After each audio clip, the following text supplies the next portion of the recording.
This episode is brought to you by Kia's first 3-row all-electric SUV, the Kia EV9, with available all-wheel drive and seating for up to 7 adults, with a 0 to 60 speed that thrills you 1 minute, and available reclining lounge seats that unwind you the next. Visit kia.com/EV9 to learn more. Ask your Kia dealer for availability. No system, no matter how advanced, can compensate for all driver error and or driving conditions. Always drive safely. Join me, 48 Hours correspondent Erin Moriarty, on my podcast, My Life of Crime, as I take on true crime investigations like no other.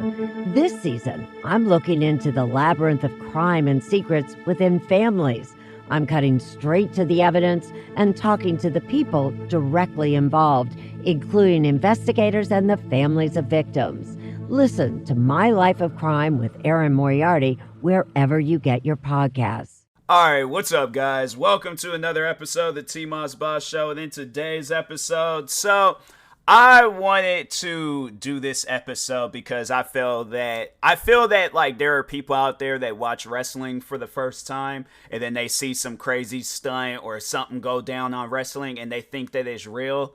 It's not, all right? Unless you look up online and they say, oh yeah, that wrestler actually had got hurt, or that fan actually had jumped the side, or the barrier, and they attacked that wrestler. You know, like, yeah, if it's on some stuff like that, then okay. But if you don't see any of that, right? I think it's just gonna take time for people like that's just getting into wrestling. Like after a few episodes and pay-per-views, couple of live events, years and years of watching wrestling. Yeah, I think eventually you're going to come to the realization like, oh, this is just, for entertainment. Like it's like a show almost, And a lot of people, there's wrestling fans that still don't understand that. And that's the main motivation behind this episode because, so there's a wrestler named Baron Corbin. And honestly, like, one of those guys where it's like good guy, bad guy. He has always killed his role as a wrestler on TV. So anyways, he goes and he does this match where it's him and I can't think of that girl's name, but it was like a mixed tag match. And so a mixed tag match is a man and a woman going up against another man and a woman. Now, in some cases, they do have it where the men and women can fight each other, but in WWE, they do have it where the men can only fight the men and the women can only fight the women, unless it's like some comedy match or something where it's just they just out there having fun. They just out there, cracking jokes and stuff. That'll be the only time when you'll see like a man versus woman match, and it's like on super rare occasions. So but anyways, so Baron Corbin, and dang, what's that girl's name? I can't think of the girl's name that he was partnered up with, but they were going up against two other wrestlers named Seth Rollins and Becky Lynch. Now, Seth Rollins and Becky Lynch is married. I just wanted to throw that detail out there just to, let people know the situation first, because I just think that people will hear that and then hear the next part that I'm about to talk on and be all like, where was Seth Rollins at? What was he doing? You're just going to allow somebody to attack your wife and you're not going to defend her? So anyways, so Baron Corbin does his his finishing move on Becky Lynch. And it's like, so he pretty much like grabs her by her arm, pulls her in, does like this hug maneuver, and then slams her like on her forehead pretty much. Like that's the best way I could describe his wrestling move.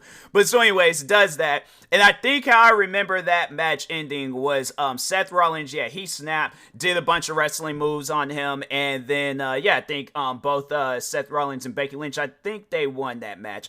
But so anyways, so Baron Corbin, he just recently came out and said how somebody had threatened to stab him because of that, because of him doing his wrestling move on the woman. And people have to understand this. Like, and that's what this episode is explaining wrestling to a non-wrestling fan. Because I feel that there are people that will watch wrestling and be like, oh my God, like how are they allowed to do that? How are they allowed? You can break into people's homes in wrestling and they don't get the cops called on them. They can beat somebody across their head and cause them to bleed and the cops won't get called. They can attack their boss and they won't get fired. What kind of establishment is this? It's wrestling, okay? It is entertainment, all right?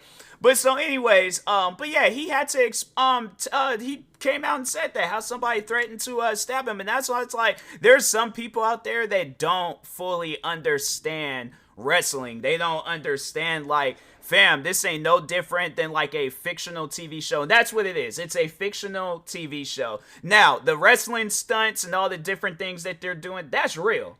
But at the same time, they have to like pay attention to their health. So that's one thing that happened at one of the last the last pay-per-view was that a wrestler, he was so the wrestling move was that he was supposed to fall directly onto this concrete. So but they had it, somebody was recording and they showed that he fell on this like mattress.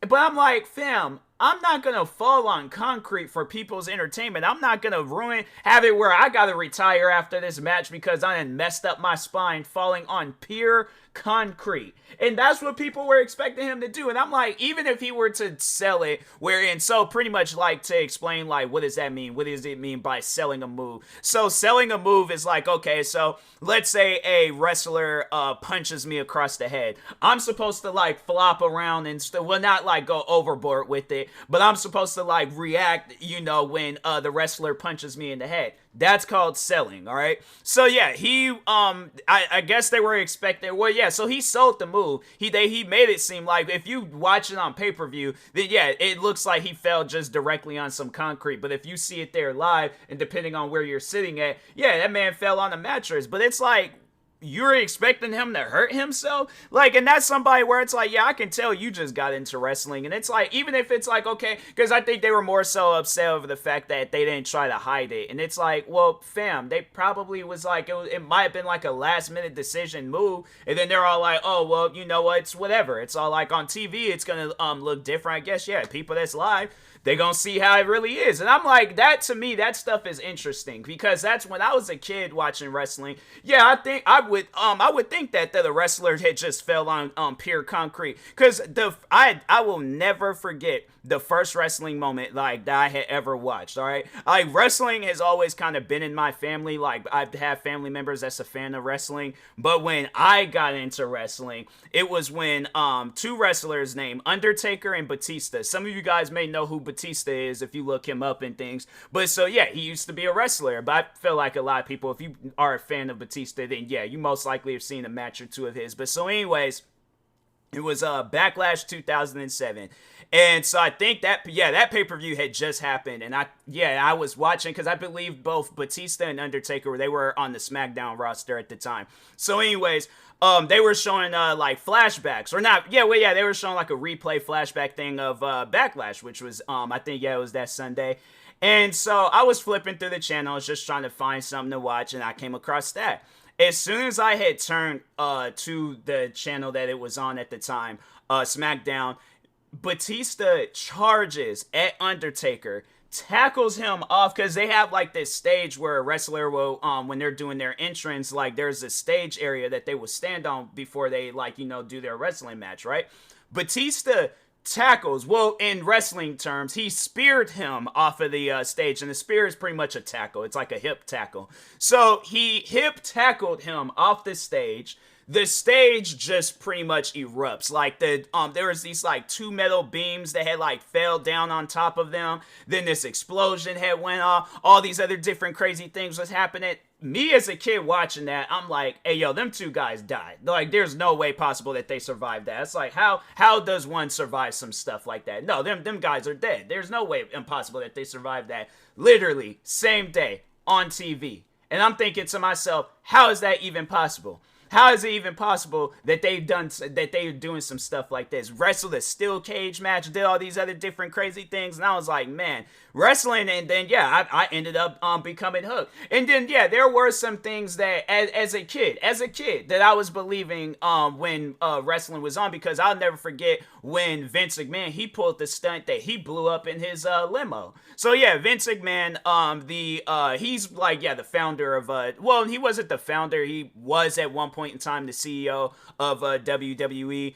And yeah, he does this stunt where he goes into this limo and then the limo just blows up. So because at that time, like that was like I think that might have been like the next year. It might have either been the next year or No, I think it was that same year. I think it was still in 2007, but it was like after that Batista and Undertaker situation. But so yeah, he blows up. And I'm confused because I'm watching it and I'm like, what just happened? So because my family, they know of like wrestling. Like I said, wrestling's in my family and stuff, so they know. And I'm all like, I remember running into my parents' room talking about, hey, yo, Vince McMahon just died on TV. And my parents was all like, what are you talking about? I was like, he literally just got into this limo and the whole limo blew up. And they're all like, man, that's just wrestling. I was like, that's not just wrestling. Them like wrestling is, yeah, them guys got each other in headlocks and they hitting each other and fight with one another. They ain't never showed nothing about no limo blowing up. I'm like, nah, man, that man dead. Just for him to, so this is a serious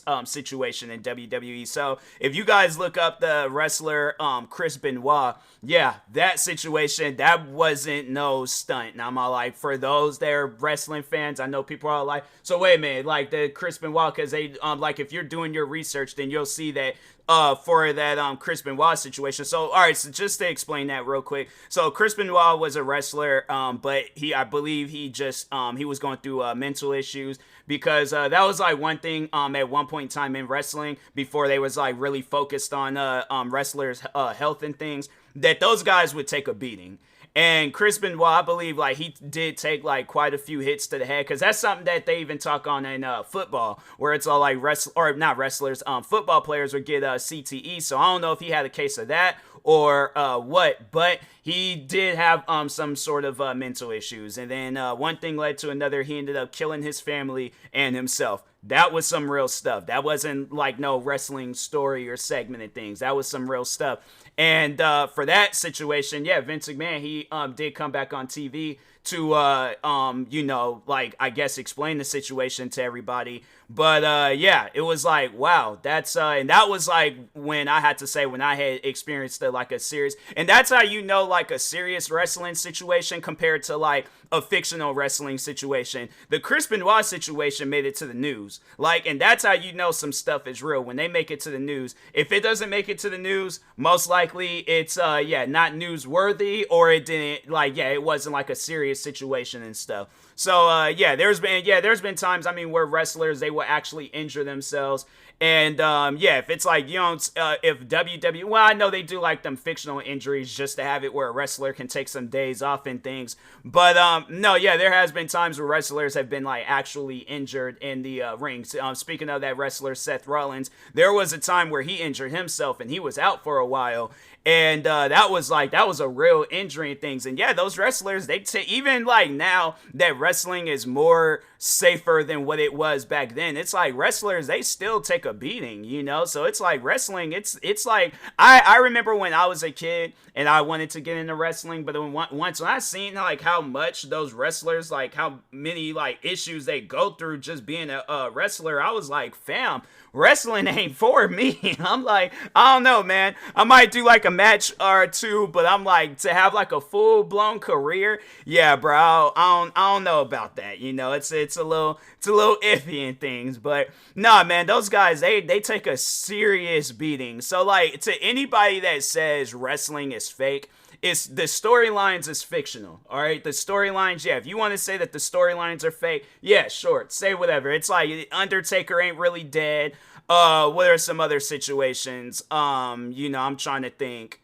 I can't really, it's like this, because wrestling, it's throughout the years I've been watching it, so much has happened, but like anything that you see on wrestling or just on TV, it's like those are just like day-to-day guys, got a little bit of fame to their name, but they're literally just average Joes, all right? Average Joes with a popular name, and they can do some wrestling stunts. But other than that, it's like, them guys ain't really fighting for no World Heavyweight Championship belt. Those guys ain't really got, like, bad blood between each other. It's like, a lot of the times, those guys are, like, the best of friends, but then they just portray as enemies on wrestling and stuff. And, yeah, there's people out there that don't fully understand that and things. And I was like, I think, there's a couple of incidents where I remember where fans had, they did actually get involved in some wrestling matches.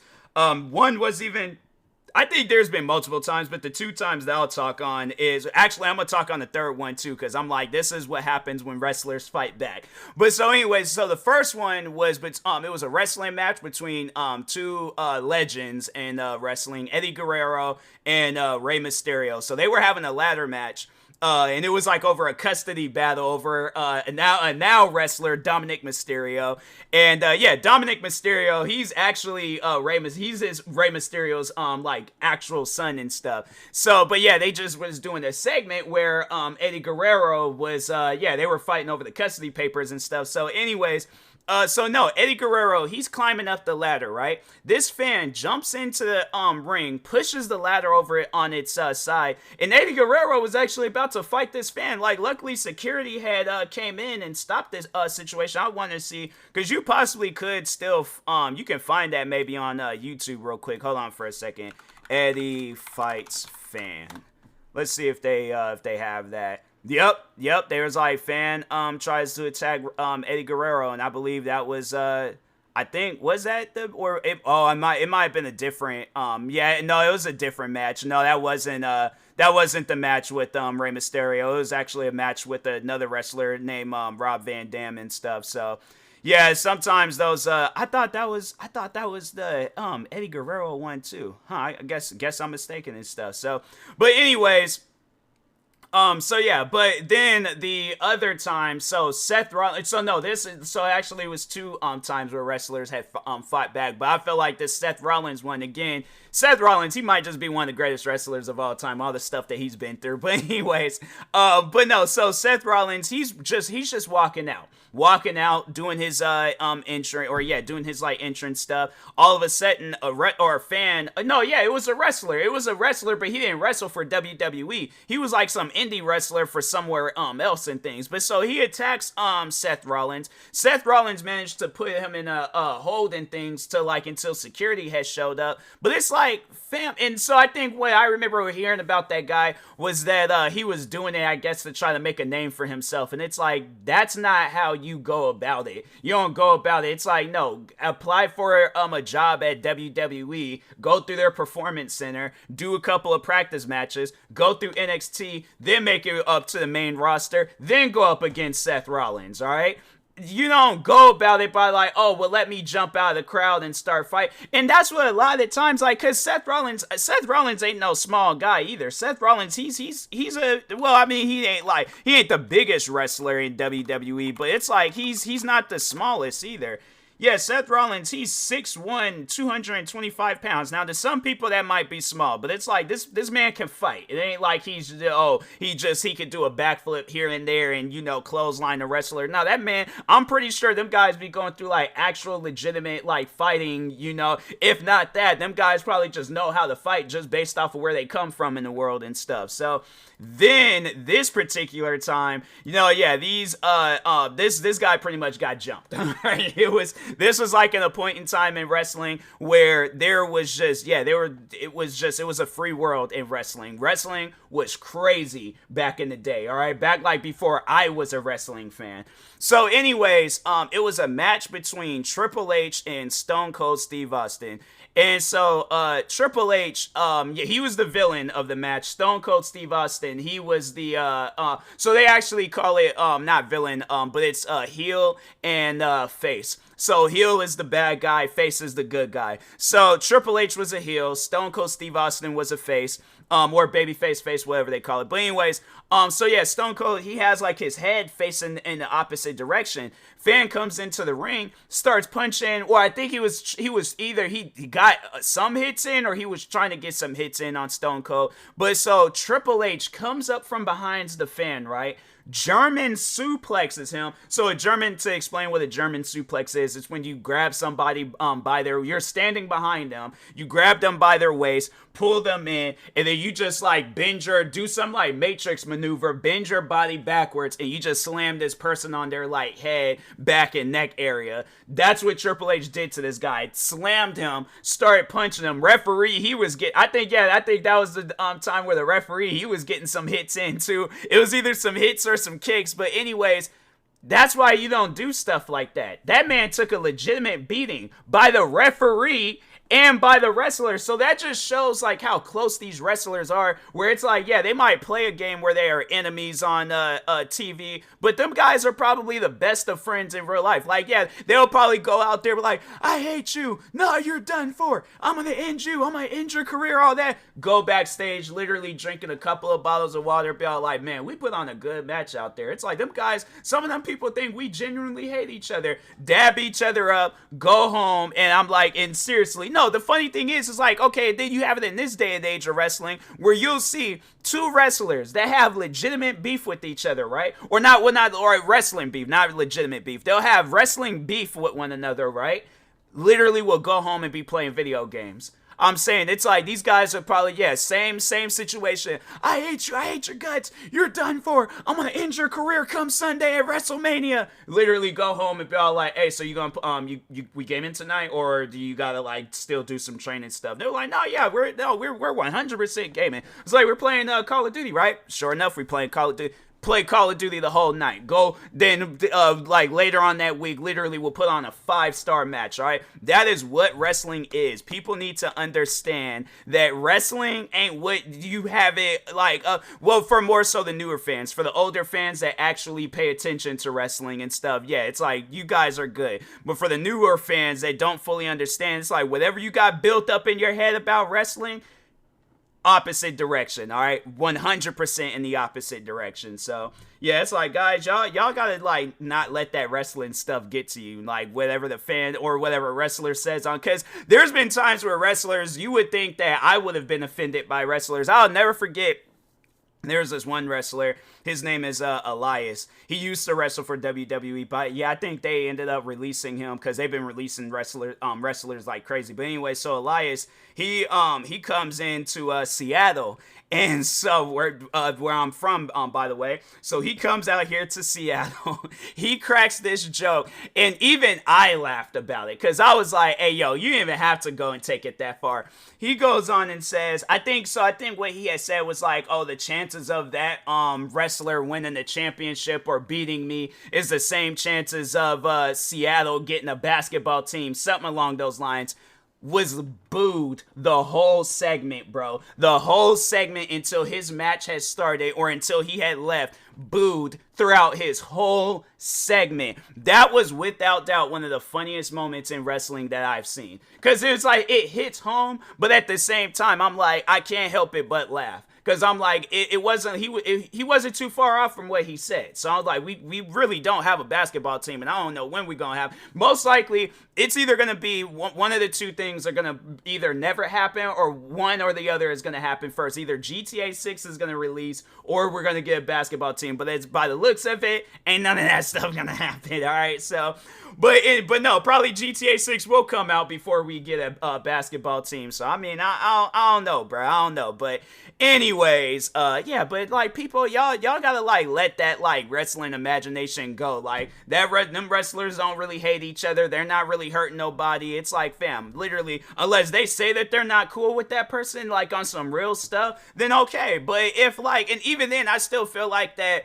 they're like professional enough to like go and be like, okay, we might not like each other, but let's go on out there and put on a good match, all right? So, and then they go on about their business. So, but anyways, yeah, and that being said, I will talk to y'all later. Thank you guys for watching and or listening. Stay tuned for the next episode. Make sure you follow me across all social media platforms at TMossBoss. And also, if you're viewing this on YouTube, make sure you like and subscribe. And if you're viewing this on podcast streaming service, make sure you follow or subscribe, however it's set up. Thank you guys for watching and or listening, and peace.